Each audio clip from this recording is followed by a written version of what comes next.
Hi, my name is Jenna Blasky, and I'm going to be telling the story The Wise Princess, which was originally written by Mary D. Morgan and published in 1886. It has since been declared a Victorian fairy tale of feminism and self-sacrifice, which is what drew me in. However, I think that this story teaches something that everyone could use at least a little bit of a refresher on. So let's jump right in. Once upon a time, there was a widowed king who had just one daughter named Princess Ferdinanda. She was so sweet and good and pretty, but as a child, she vexed all of her ladies by asking them questions about everything that she saw. "Your Highness shouldn't wish to know so much," they would say. But Princess Ferdinanda would simply turn up her nose and say, "I want to know everything." And so as she continued to grow up, she had countless teachers that taught her every language and every science, but still, it wasn't enough. Princess Ferdinanda wanted to know more. In a deep cave underground, there lived a very wise old wizard. He had a long beard all the way down to his feet, and he spent every day and every night immersed in huge books. So one night, Princess Ferdinanda slipped out of the palace while everyone was sleeping and made her way down to the cave. When she entered, she saw the wizard sitting on a stool, hunched over, immersed in a giant book.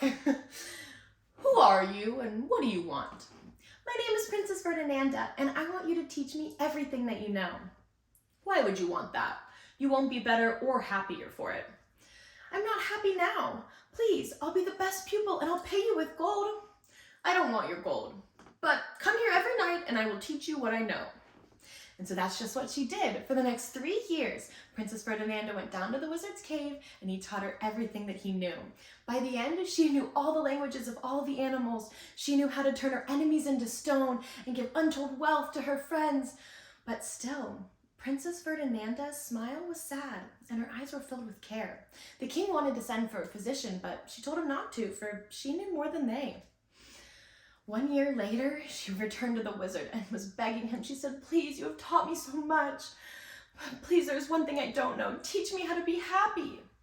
"Nay, I cannot teach you that, for I do not know. Go find someone who does and have them teach you." She nodded, sighed, and headed out of the cave and onto the seashore. Just as she got there, the sun was starting to rise over the ocean as a beautiful skylark flew out, singing its happy song. "Skylark, why are you so happy?" "The sky is so blue and the ocean is so vast. How could I not be happy? Please, can you teach me how to be happy?" "Nay, for I don't know how to do that." And off the bird flew. Princess Ferdinanda sighed and headed back to the castle. When she opened her door, her little dog ran out, wagging its tail, so happy to see her. "Little dog, why are you so happy?" "My belly's full and I have a soft place to sleep. How could I not be happy? And you're here." Princess Ferdinanda sighed again, for she knew that this little dog could not teach her how to be happy either. She continued upstairs into her room, where she found her favorite maid, Doris, putting away one of her dresses, humming a happy tune. "Doris, are you happy?" "Oh, of course, Your Highness. I'm going to the fair tonight with my friends. However, I wish I had a new hat to go with my dress." Princess Ferdinanda sighed again, knowing that this maid could not teach her how to be happy. Later that evening, as she headed out of the palace, she walked down the village and walked past the church that was completely empty, but up on the altar laid a soldier who had died in battle. She walked up to him and saw his peaceful face and looked at the smile on his lips. "If only he could talk, for surely he could teach me how to be happy." When she looked up, she saw a white angel who she knew was Death. Please, can you teach me how to be happy as you did to him?" "Nay, for he was doing his duty. I cannot teach you." And Death disappeared. Princess Ferdinanda continued on down to the seashore, and as she walked up, she watched the back and forth of the waves. And as she got up to the rock, she saw a small child slip in, and the back and forth of the waves, she jumped in after him. She pushed the child up on the rocks, and as she was trying to get up the back and forth of the waves, she looked up and saw Death. "Now I can teach you," Death said, and pulled her under the water, and she died. The king's soldiers found Princess Ferdinanda washed up on the shore and took her back to the palace. They laid her on a pallet of flowers with silver and gold, and everyone came to see her.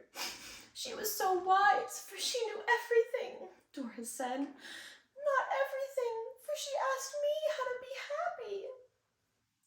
That was the one thing I couldn't teach her, the wizard said, looking down at her peaceful face and her cold lips that held a smile that they had never smiled before. Yet, I think she is wiser than I now, for see how she smiles. The end. Thank you so much for listening to my story. I hope you enjoyed it and learned something from Princess Ferdinanda.